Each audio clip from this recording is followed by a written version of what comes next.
സാമൂഹ്യനീതി വകുപ്പിന്റെ കീഴിൽ ജില്ലാതലത്തിൽ വയോജന അതിക്രമ ബോധവൽക്കരണ ദിനം ആചരിച്ചു. കാഞ്ഞങ്ങാട് മുനിസിപ്പൽ ടൗൺ ഹാളിൽ സംഘടിപ്പിച്ച പരിപാടി MLA E. ചന്ദ്രശേഖരൻ ഉദ്ഘാടനം ചെയ്തു. This news sponsored by Forever for everyone. Shobhika Weddings, Big Mall, Kanjangad, Kozhikode, Koilandi and Kutyadi. വയോജനങ്ങൾക്ക് നേരെയുള്ള അതിക്രമങ്ങൾക്കും ചൂഷണങ്ങൾക്കുമെതിരെ ജനങ്ങളിൽ അവബോധം സൃഷ്ടിക്കുന്നതിനായാണ് സാമൂഹ്യനീതി വകുപ്പിന്റെ കീഴിൽ ജില്ലാതലത്തിൽ വയോജന അതിക്രമ ബോധവൽക്കരണ ദിനം ആചരിച്ചത്. കാഞ്ഞങ്ങാട് മുനിസിപ്പൽ ടൗൺ ഹാളിൽ സംഘടിപ്പിച്ച പരിപാടി MLA E. ചന്ദ്രശേഖരൻ ഉദ്ഘാടനം ചെയ്തു. ഈ ദിവസത്തിന്റെ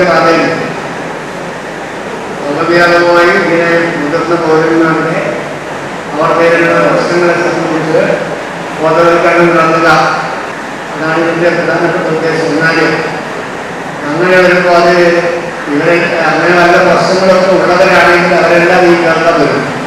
അങ്ങനെ വരുമ്പോൾ അവർക്ക് ഒരു പ്രയാസവും അല്ലെങ്കിൽ മരട്ടുമില്ലാതെ ഈ മുതിർന്ന പൗരന്മാരെ മുന്നോട്ട് കൊണ്ടുപോകാൻ ബാധ്യതപ്പെട്ട സമൂഹത്തിലെ മറ്റ് കുടുംബങ്ങളിലെ ആളുകൾ, സമൂഹത്തിലെ ആളുകൾ താരതമ്യം ചെറുപ്പക്കാരാണ്.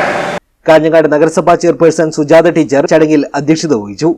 ജില്ലാ വയോജന കമ്മിറ്റി അംഗങ്ങളായ N. കുഞ്ഞികൃഷ്ണൻ, BT. കാർത്തിയായനി, തമ്പാൻ മേലത്ത് വയോജന സംഘടനാ നേതാക്കളായ ബാലൻ ഒളിക്കൽ, TG. Gangadharan master, Kerala social security mission ജില്ലാ കോർഡിനേറ്റർ മുഹമ്മദ് അഷ്റഫ് തുടങ്ങിയവർ സംസാരിച്ചു. ജില്ലാ സാമൂഹ്യനീതി ഓഫീസർ ആര്യ P. രാജ് സ്വാഗതവും സീനിയർ സൂപ്രണ്ട് M. അബ്ദുള്ള നന്ദിയും പറഞ്ഞു. തുടർന്ന് മുതിർന്ന പൗരന്മാരുടെ ആരോഗ്യമെന്ന വിഷയത്തിൽ Kasaragod government general hospital junior consultant psychiatrist doctor Sreejith കൃഷ്ണനും മുതിർന്ന പൗരന്മാരുടെ ക്ഷേമവും സംരക്ഷണവും സംബന്ധിച്ച നിയമമെന്ന വിഷയത്തിൽ കാസർഗോഡ് ചൈൽഡ് വെൽഫെയർ കമ്മിറ്റി അംഗം അഡ്വക്കേറ്റ് A. ശ്രീജിത്തും വയോജനങ്ങൾക്കായുള്ള ക്ഷേമ പദ്ധതികൾ എന്ന വിഷയത്തിൽ കാസർഗോഡ് ജില്ലാ സാമൂഹ്യനീതി officer senior clerk P. K. രഘുനാഥനും ക്ലാസുകൾ കൈകാര്യം ചെയ്തു. പരിപാടിയിൽ ജില്ലയുടെ വിവിധ ഭാഗങ്ങളിൽ നിന്നുള്ള വിവിധ വയോജന സംഘടനാ പ്രതിനിധികളും സായം പ്രഭ ഹോമിൽ നിന്നുള്ളവരും പങ്കെടുത്തു. പരിപാടിയോടനുബന്ധിച്ച് വിദ്യാർത്ഥികൾക്കും പൊതുജനങ്ങൾക്കുമായി സംഘടിപ്പിച്ച വിവിധ മത്സരങ്ങളിൽ വിജയികളായവർക്ക് ചടങ്ങിൽ വെച്ച് സമ്മാനങ്ങൾ വിതരണം ചെയ്തു. News bureau, Kanhangad.